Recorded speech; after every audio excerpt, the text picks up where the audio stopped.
Hello and welcome to In Business Talks 2. We are excited to welcome you to our bonus episode, The Friday Fix, episode 16. We are your hosts, Tracy and Ian Earl, founders of In Business, a networking and business support community. And together, we are In Business. Every Friday, we will be discussing a business-related subject with either one of our wonderful In Business networking members or a fellow business owner who will be sharing their advice, thoughts or knowledge on a particular topic. This week we have Allen Ruddock of LinkedBusiness. Alan's one of our In Business members. Alan's business passion is supporting small businesses, especially with leveraging LinkedIn. He works with his clients to ensure they create the right first impression with a powerful personal profile supported by a professional business presence.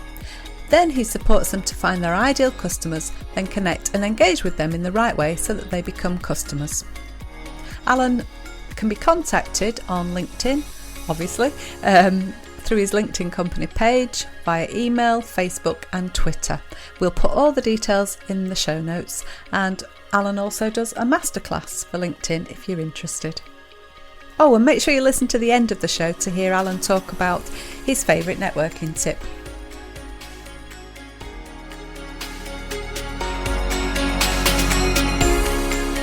Right, so we'd like to welcome our guest today to the Friday Fix. It's Allen Ruddock of LinkedBusiness. Welcome, Alan. Welcome, Alan. Good to have you with us today. Thanks very much for inviting me on, guys. You're welcome. You're welcome. You're our LinkedIn expert, and you are a member of In Business, so it's good to have you on the show. It's really great to be here. I've really enjoyed joining In Business and getting to know all you guys. And even though we're spread around the country, it's really good to meet so many friendly faces on Zoom and chat as part of In Business. Cool. Excellent. Thank you. Before we start, can you just tell us a little bit about what you do, Alan, please? Yeah, sure. I help people leverage LinkedIn for their business. So my original career was as a project and program management consultant. And when I got made redundant, I started a business with a colleague. And of course, we thought we're great project managers. People will come and buy us, but we had no idea how to market or run a business. So we had a real roller coaster ride for 6 to 7 years until my business partner went back into corporate.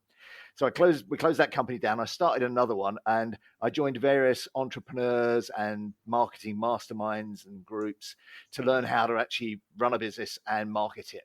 One of the key things, which is what I'm going to talk about today, is understanding who your customer is and where they are. And it was quite clear that my project management customers were all on LinkedIn.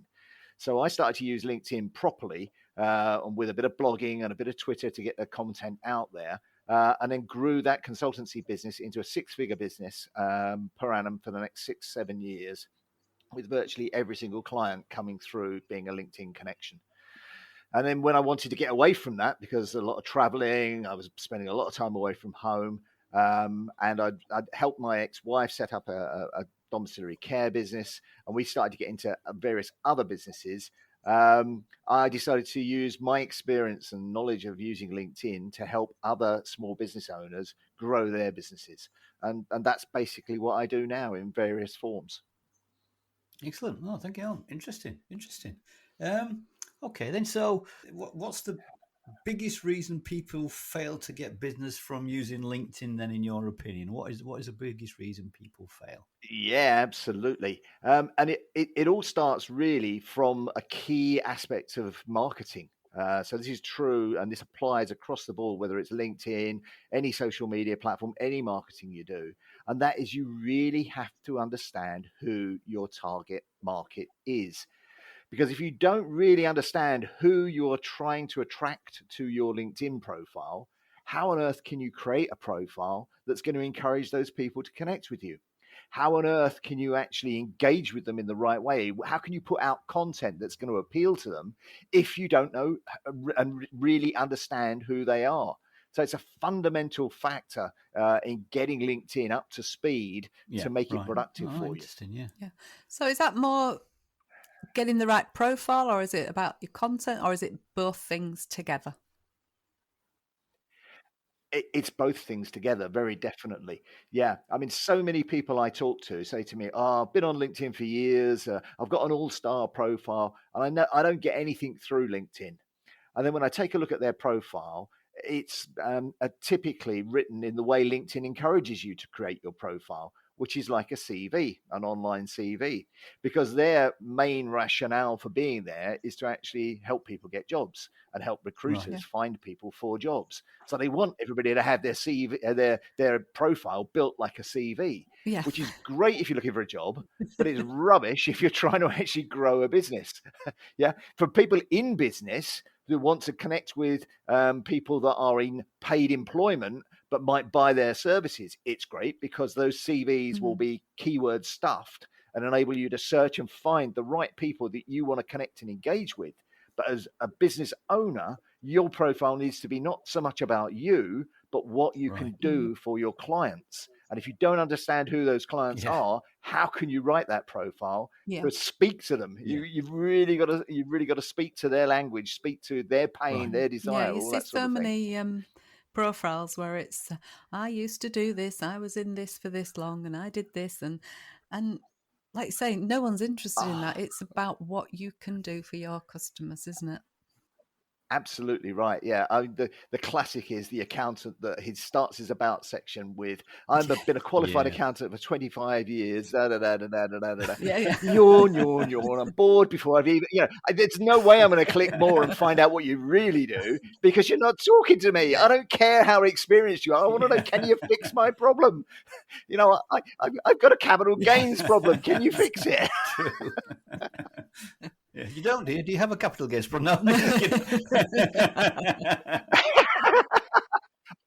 I thought I had, but my accountant, who is switched on, told me I don't have a capital gains problem.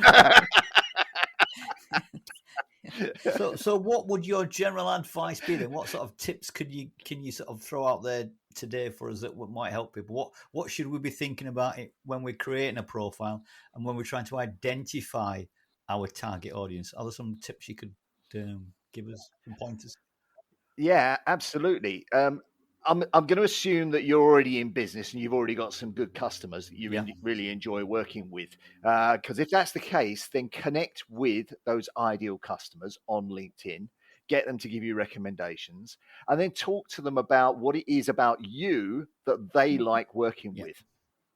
Okay, what problems did they have that you fixed for them? Because if you want to attract more of the same, your profile has got to talk that language to that type of person. So it's really important. If you start from a basis of these are my great clients, how can I let's look at what they look like? And if you create your profile to attract people like that or to speak to people like that, then you're likely to attract more of the same, which is more great clients. Yeah.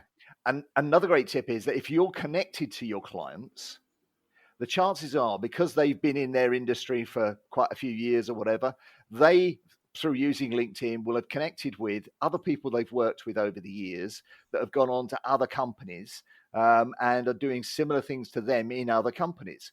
So they'll be your second tier connections and they could be your next best client.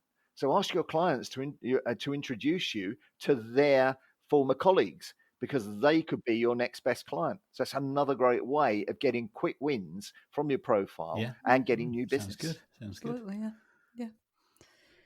Yeah, because we use LinkedIn all the time. We don't tend to bother much with. We're on Facebook, aren't we? But I don't think it's where our audience tends to be. I think LinkedIn is more of a businessy business platform, isn't it? We've found. Yeah, we get better connections, we get better engagement, don't we, with people on LinkedIn? Yeah, so it is a good platform, isn't it? We do like absolutely. Yeah, and the engagement level has gone up by more than 50% during lockdown as well, as more people have found time to actually spend some quality time on LinkedIn and have actually started to see the value in it. Because a lot of people used to dip in and out and think, "Oh, I'm not really getting anything from this." It felt a bit stuffy by comparison with Facebook. But in turn, LinkedIn has lightened up a little. But people are now spending more time engaging with it and are actually getting into using it better. So it's definitely the platform to be if I think you're that was a business owner. I just picked up there on quality time on LinkedIn. I think that's the key, isn't it? The quality time. Yeah. Rather than just scrolling and scrolling and scrolling, just it's actually engaging properly with people and making building those relationships. Absolutely. So would you suggest then that Yeah. to work LinkedIn properly, apart from getting your profile right and everything else, you should spend maybe, I don't know, an hour a day just focusing on doing LinkedIn stuff, commenting, liking, posting? Yeah, absolutely, definitely. So the best you need to have a strategy of what you're trying to achieve with LinkedIn.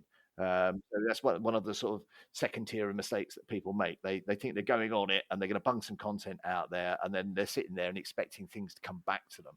You have to have a strategy and think about the customer journey. So you've got this ideal customer. So what if you find him? What's the journey you're going to take them through to get them to connect with you? Then show them some stuff and then engage with you and then hopefully buy from you. But if you don't understand what that customer journey is, you're going to try and take them on. You don't know whether you're actually going in the right direction with them, even. And that engagement is really, really important. I have this sort of social media mantra, which is that the volume of connections you've got are vanity. Yeah, you can have thousands of connections, but if they're not engaged with you, they're never going to buy from you. So, follow connections are vanity. Engagement is sanity, and it's only through the right engagement will those connections turn into leads for your business. Yeah. It's funny. I've noticed on LinkedIn as well. It's funny how sometimes you put a post out there, and you get few views, and you think, oh, this is going to be a great post. It's full of information and stuff like that, and no one seems to view it or read it, and then something else you might throw out there, which you'd think, bah, I'll just type this out, and I've had a great day today. I've just had a chocolate cake from a breakfast, whatever that might be, and suddenly you get people commenting. You think, well, there's no value in that, but it seems I just sometimes I just don't get it, Alan. Why, what a good post is and what a good post isn't it? Just it eludes me. Yeah, and it can be very frustrating because sometimes you put out something you think is really, really important and really valuable, and it doesn't seem to get that much traction and that much engagement. And then you put out a post about the fact that you had a really bad day yesterday, but that you decided to shut the laptop down and go for a walk in the countryside. And while you were out there, it inspired you to come back and get stuck into your business again. Now, that sort of post actually really, really resonates because it shows the authentic you, and you have to let a little bit of you come through in your profile. And if you think about it, pre-lockdown, everything on Facebook was either all about you, what you had for lunch, what you're doing for dinner, or was people pitching at you, sell, sell, sell. And on LinkedIn, everything was a bit sort of starchy and a bit professional. There's been a little bit of that crossover now, and more people are showing something of themselves in their LinkedIn profiles, in their LinkedIn posting, and it's actually engaging people. It's about getting the balance right. So one of my mastermind group put out a post about how they'd actually ended up becoming an independent overseas tax advisor, and she had the best volume of views and comments and likes to that post than anything she'd ever had before. And it was showing a bit about herself, about her journey. It was a story, which we've all talked about how stories are great for helping you sell your business. So it was saying much more about her. And what it did was it reconnected her with people she's met along that journey that are still probably doing or relevant to her in her current business, and actually led them to saying, I've forgotten all about you. Oh, can I have a chat with you about, and so it generated business. And it was all about that little bit more personal type stuff that caused the engagement.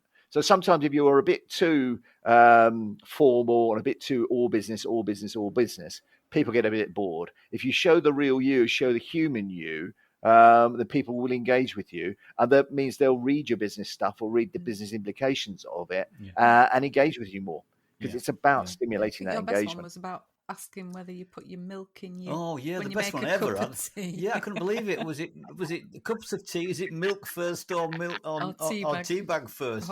And I must have about 6,000 views on that or something ridiculous. I thought, what's happened here? And God knows how many comments. with regards content, I mean, what do you find works the best with posts? Is it just text on its own, or text with a picture, or videos? Um, I think videos can be really, really powerful because not many people are using video on LinkedIn. So you are going to stand out as something different if you're using video. And it doesn't have to be you looking at a screen, recording yourself. You can do video by using slide shares. So put together a little PowerPoint presentation, just 3 or 4 slides, do it a quick slideshow with a voiceover, or maybe not even with a voiceover. And they tend to get really good visibility on LinkedIn if you put them out there. I've always advocated having an image to draw people's attention to your post, but I've heard other people say actually LinkedIn seems to favour text-only posts and push them harder. I really must try and do some experiments to see whether that sort of really applies. I've done But some text-only posts that haven't had a lot of engagement, but maybe I was just talking rubbish. I think, well, yeah, I think as well. I think if you see an image, it stops you the scrolling, doesn't it? You look at an image and you're drawn to an image, and even for an instant, you stop, don't you? Or if it's just text, you tend to flick by it. I'm not reading that. Unless it actually catches your eye with the title or something. But I think I don't know if there must be some rhyme or reason with it all, but I think it's hard. Yeah, from my perspective, I think an image, the right image, will draw attention to the subject matter you're talking about, and induce people to engage with it. But the issue is that a lot of images, people don't put alternative text on the image. And so when LinkedIn's algorithm looks at the image, it says, I don't know what this is about. I don't. So it doesn't actually give it doesn't give it any credence. I think if you put alternative text and a fairly descriptive, because you've got quite a few characters, about 300 characters to play around with your alternative text. If you put a good alternative text in there, LinkedIn's algorithm can read that alternative text and think, oh, that's more interesting. Maybe I'll promote it. But again, I haven't got any physical evidence to prove. Yeah, I haven't got any data to back this up, and I really ought to do a sort of series of posts. Maybe that's my task for next week. I'll do a series of posts to see. I'll do just a text with an image with alternate text on the image, and a text with an image with a text and image with no alternate text, and see what sort of responses I get if I do it on the same sort of subject. There might be a bit of fatigue in the audience from seeing 3 posts in one go. Listening to our podcast, I know exactly what you're doing now, won't you? Just say this is a bit of an experiment. I'll put a comment on saying, not this again, Alan. Well, maybe I'll start. We've seen this before, haven't we? Maybe I'll start this afternoon and run it for 3 days this week. I'll do 3 different posts this week and see how it goes. All as part of the Friday fix. That's a really good, useful tip, because I didn't. I mean, I'd seen the little thing that said add alt text, but sometimes I think, can't be bothered with that. It's too much trouble. But if it's going to get you that much more engagement, I suppose it wouldn't be on there. I suppose they wouldn't bother giving you the opportunity to do it if it didn't mean something. I suppose it's a logical thing, isn't it? Yeah, and the whole reason for it is to enable the search engines, not just LinkedIn. But I mean, if you're putting stuff out on your website, if you don't have alternative text on those images on your website, then when Google trolls them, it doesn't know what those images are all about. So one of the little absolutely. One of the key tricks that people miss when they do Google ads is, first of all, you've got to get a landing page that's specific to that ad, that it actually backs up and actually answers the question that people are going to pose in Google to get to that page. And then the images that you use on there have got to have alternative text on them to reinforce that this is what that page is going to answer. Because Google is all about making sure people that do searches get the right answer. That's what they see as the most important thing. So if you want your Google ads to really work, you've got to focus on the landing page, alternative text in all the images, and that will get your quality score up. And if your quality score is high, then your cost per click will go down quite dramatically. I used to, when I ran a motorhome business, I used to have a quality score of 9 or 10 for all of my ads.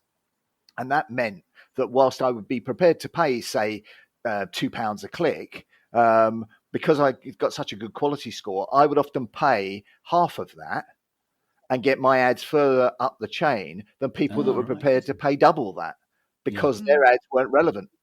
Yeah, so Google will not say, "Oh, I can get more money from that client there by putting their ad first," because they know that if they do that and the ad doesn't meet the expectations of the person doing the search, then they might not come back to use Google again. So they're much happier to take a lower income from the clicks if it meets the objective of the person doing the search, because they know then the person will come back and always use Google to search. There's no algorithms can look at a picture and decide where it is. Really, they're not that clever yet, are they? Or a video, they don't know. It's just an image, isn't it? Or it's just a video, or it's just So it makes sense. It makes perfect sense. Yeah. I mean, they can use a picture to search for other pictures that look like that picture, but they still don't know what the picture means. Yeah. So whilst the picture paints 1,000 words on the internet, it says bugger all. Like that. Yeah, we might use that in the title of this. Yeah, that's the title of the podcast.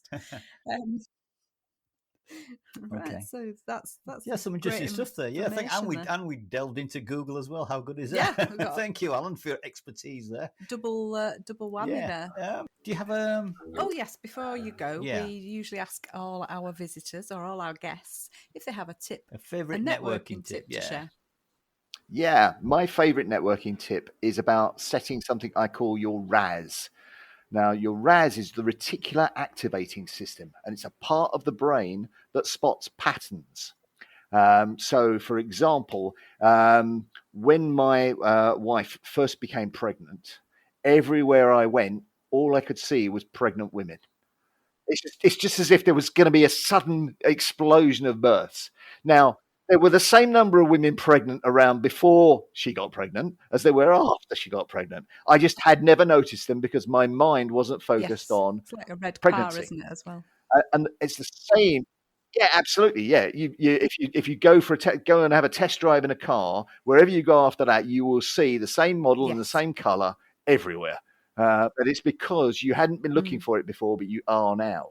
So if you set your RAS for what you want to get out of a networking meeting before you go to it, you are much more likely to find it. You are much more likely to have conversations that will help you find what you're looking for. So important thing is set your RAS before you go to a meeting. And I do that, but I have a OneNote template, which I have for all networking meetings that I go to. And it has, what's my RAS? What's my message for the chat box? What's my connection message if I find somebody on there that I haven't met before and I want to send them a connection message? What are the notes I'm going to take from speaking to people on the meeting? And then I've got a slot for the chat, which I copy and paste into the note as well. And that enables me to keep track of every single meeting. So I've got all of my Zoom meetings for the last 6 months are in my notebook, and I can find exactly when I spoke to somebody, why we're having a one-to-one, what they said in the chat, what they do, and all the notes from the meeting. Well organised, yeah, absolutely. Yeah. Terrifying, isn't it? We'll be on that log somewhere. Yeah, we must be in there somewhere, I'd imagine. Yeah. You will be, yes. Okay, well, that's lovely. Thank you so much, It's been Alan, excellent. for that, sharing your information. That's really thanks, Alan. Some good stuff there today, I think. Yeah, thank you.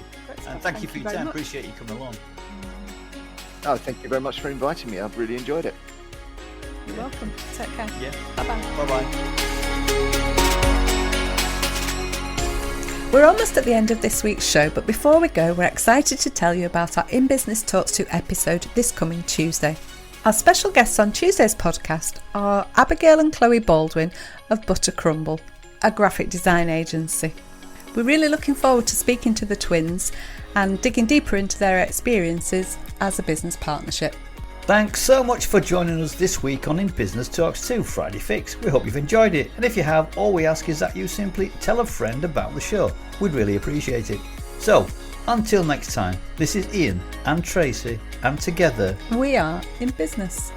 Where were you? I forgot. Shall we try that again? I left that bit for you, yeah. So, Until next time, this is Ian and Tracy, and together we are in business. Goodbye. Goodbye.